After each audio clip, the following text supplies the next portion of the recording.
Thank you, everybody, for joining us after lunch. We have Nick Nee, a Senior Director, AI Group at AMD, leading AI developer relations and driving initiatives spanning developer conferences, hackathons, developer programs, and open source contributions. With 20-plus years across AMD, Xilinx, Altera, Qualcomm, he specializes in AI infrastructure, product strategy, and scaling emerging technologies into impactful business growth while bridging cutting-edge AI innovation with real-world adoption. Give it up for Nick. All right, thank you. All right, good afternoon, everybody. Thank you so much for attending. My name is Nick Nee, and I run the AI DevRel team at the AMD. And in fact, this whole developer track happened to be run by our team. So thank you so much for attending, and I hope you're enjoying this show. By the way, we have a very exciting fireside chat coming up at 4:30 by Lisa Su and Clem, so definitely stick around for that as well. So I have a huge honor to kind of introduce or double-click into the ROCm AI that was just announced. Hopefully, everybody were at the keynote. Yeah, awesome. So yeah, Vamsi Bopana, our Senior Vice President, has announced the ROCm AI, and I'd like to take this opportunity to slightly double-click. Actually, after this session, there's a triple click on the Hyperloom, so definitely welcome you to stay and then understand more about that as well. Okay, just again, quick recap on a few things that was discussed in the keynote, right? So I think at this point, the world is pretty convinced that AMD has a very strong hardware, from data center to the client to the server. But really, it's the software and the ecosystem that makes or breaks developers like yourself. So, I mean, we've known this, and we've formed the AI group. We've been investing very heavily for the last few years. And hopefully, you are seeing the improvements in the ROCm and a lot of the ecosystem. So, you know, some of the things we've really invested early is the Hugging Face, right? All the models that come out of every day, first thing, it gets hosted on the Hugging Face, supports on the Transformer library. 3 years ago, we've announced a partnership with them, so they're testing this daily. So everything comes out on the day zero is supported on the Transformer library. That made a huge difference.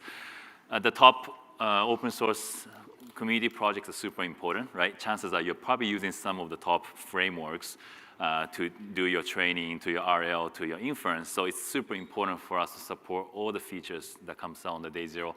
And then we've been working, relentlessly with the community to increase the contribution. So starting from our own, stepping up our own contributions to the community, but also the community itself is really driving almost 10x increase in the contribution in the last 12 months. So it's very good to see, and thank you so much for that. So our strategy has been, again, very consistent, right? Open source is how we really, enable the innovations, and I think you probably heard from Anthropic today too, that open source really helped us also train the AI agents much more effectively. Because we've run so many open source libraries and contests, there are, in fact, way more HIP code and the AMD GPU code out there than CUDA in open source. And as a result, AI agents are learning these, and we're seeing OpenAI within Anthropic really improving their models on the AMD GPUs. That's a huge win. The abstraction is very important too. Let's face it, the GPU program is very niche. Like, you have to know GPUs, you have to know many cores.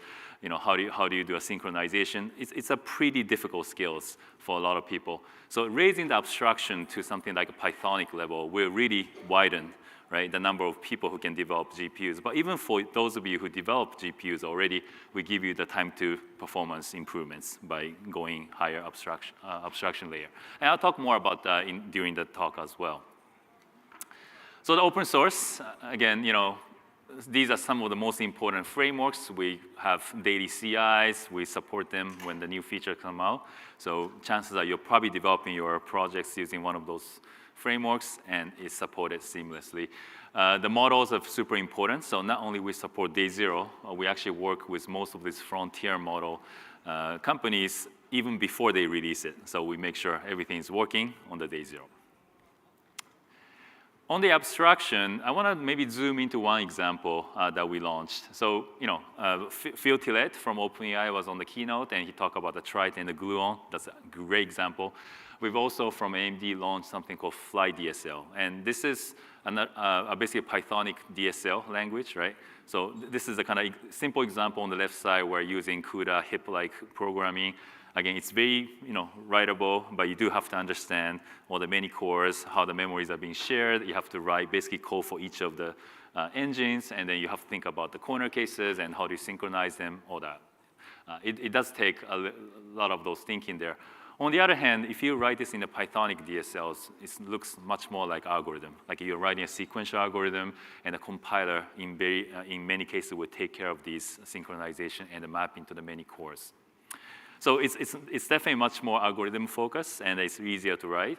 But also debugging and profiling is easier, right? So because you're not trying to debug the synchronizations and corner cases as much as the traditional use case, it actually gives you a faster time to performance, time to product as well. Okay, but here, we're really here to talk about AI Assist, right? This is a really exciting feature, which really enable us to create something called ROCm AI. It's how do we use, and our philosophy was very simple. How do we allow developers to use natural language, like English or any other languages, to basically program GPUs? Basically, that's our simple goal, right? So whether you're trying to do some inference using VLM with some model that came up on the Hugging Face 2 days ago, or I'm trying to do some reinforcement learning, or maybe I'm just trying to profile my GPU code, I don't want you to learn like 5 different things or go through 10 different user guides. Basically, I want you to just type what you want to do, and hopefully now the Claude Code or Codex or whatever your favorite agents, right, now understand how to deal with ROCm. And that's basically the simple concept behind ROCm AI. So if you zoom into what's in the box, right, so on the bottom, the foundation is basically our ROCm core. We continue to improve. We'll add more optimized kernel libraries and et cetera. But we're adding an AI-assisted optimization layer. So this is a very complex, sophisticated agents suite that can do a typical optimization cycle, from profiling, fighting the bottlenecks, trying to figure out, do I do something on the serving framework? Do I have to fuse some kernels? Do I have to write some kernels? Do I have to do some validations, make sure I didn't break any accuracy? All of that kind of cycle that typical people will go through, now we're making agents help you go through even faster. So that's what the Hyperloom is, and I believe we have the Hyperloom conversation right after this. And then the AI skills. So we're trying to meet where you are, right? I believe most of you are probably using one of those agents. Actually, can I just see your hands? I mean, how many of you are using Claude Code mostly? Codex? Cursor? Gemini? Copilot? Your own special framework? Awesome. Well, so that's where we want to meet you, right? So we already have many of those ROCm skills that's natively integrated into Claude, into Codex, into Cursor, and more so now in the Gemini, in even the Copilot right now. So this is something we're going to continue to increase the amount of recipes and the skills that you can use directly. So here's an example of OpenAI Codex, right? So you can basically, in your Codex environments, you can look for the plugins, and we already have the AMD skills that's already enabled. So you can just, as simple as import that as a plugin. Right now, I think we have like 5 or 6 different skills already usable, and we'll continue to increase and have more sophisticated skills as we go. Same thing for the Claude. Again, you can use the plugin. You should be able to type in AMD skills and discover it, and again, enable just within your Claude code. Again, same thing for the Cursor.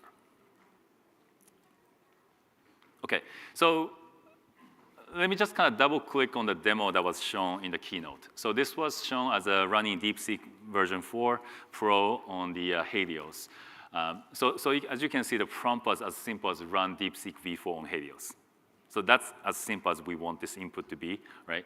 Now under the hood, it's doing all the things that typically you have to do manually, which probably you pull the model from Hugging Face, you have all the tokens, you have to set up, maybe set up the Docker for the VLM, you should know what's the right configurations of the serving, et cetera, pull in the right kind of defaults.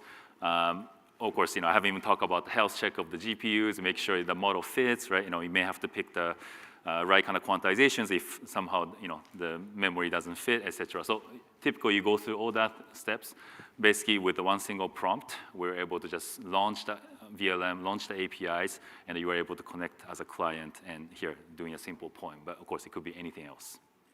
So that just significantly simplified how to get some model serving on the MI355 quite significantly by having the right kind of recipes, right skills in the Claude code in this case. So from Claude code, you could just use a prompt and trigger a whole bunch of ROCm knowledge.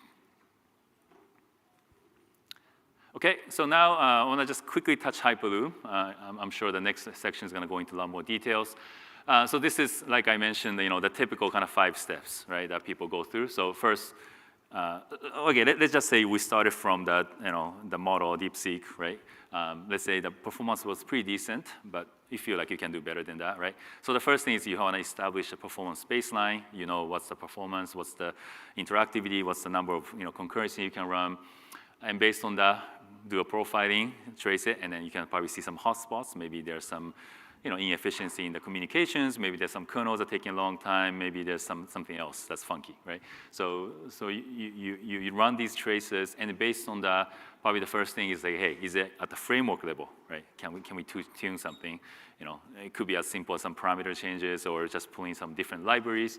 And in fact, right now, AMD is publishing a lot of optimized libraries every day, but community, right, is also contributing a lot of good libraries. So, there's a little bit of search space you have to do also to find what's the right kind of library for the particular kernel, for the particular shape, etc.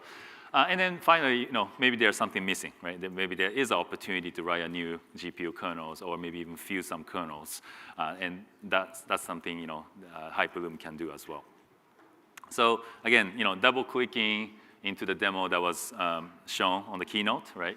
So in this case, we were talking about maybe optimizing Minimax M3, which is a pretty recent model, right? So Hyperloom basically spawns multiple agents and then just goes through this. Of course, this is a sped up video.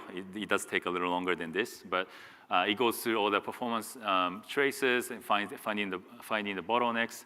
And then in this case, it actually finds 3 different opportunities to improve.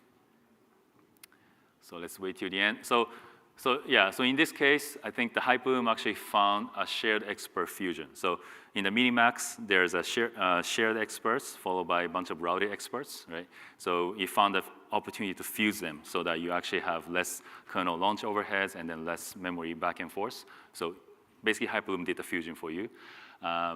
You also found the opportunity to pick a different library for attention. So I think the VLM default library in this case wasn't the most optimal, right? And the Aider, which is one of the open source projects from AMD, had a better attention for this case. So he actually picked it, and then increased by another 6.5%. And then finally, there's a tool called Geek within the Hyperloom that can actually generate GPU code. And he actually decided to optimize for the L2 cache. So in the MOE group jam, I think he saw opportunity to have a better cache hit rate by having an L2 sizzle pattern. So he actually regenerated the kernel with that pattern inserted into the MOE group gem. And that was another huge boost. So you can see like all these things, right? Hyperloom were trying one by one, and at the end, they combined them all into a whole model serving upgraded Docker. And then at the end, it was able to get 38.3% improvement at the end-to-end model execution level. Again, if you just go back, what was the input? Basically, optimize Minimax M3 on the Hyperloom, and it was that simple, right? So this is a really great example where, this kind of AI agent assistance will really help in iterating the performance. Okay, so I think short and sweet. I just want to wrap it up, and then there'll be a lot of interesting talks after this. So, I just want to really wrap it up. So, again, open, right? Open source has been very, very important to AMD's strategy. And as you saw, day 0 support of models and framework is what we're really striving for. And then the higher level abstraction, right, really widens the number of developers who can reprogram GPUs and bring in the higher productivity to those of you who already know how to program. And then today we focus on the AI assist features, right? We talk about the skills, which really allow you to use plain English or plain, or what language of your choice to use ROCm, as well as have sophisticated agents help you optimize trace, profile, all these end-to-end model performance. And we're really making ROCm everywhere available. So not just Instinct GPUs, but on the Radeon GPUs. And now we're talking a lot about the Strix, and we just launched the new Strix Halo box, right? All of that is working as a unified ROCm software, so you can go from cloud to the client. It's a quite exciting time. So ROCm AI, we're planning to release publicly in August, so definitely stay tuned and love your feedback when it comes out. Thank you so much.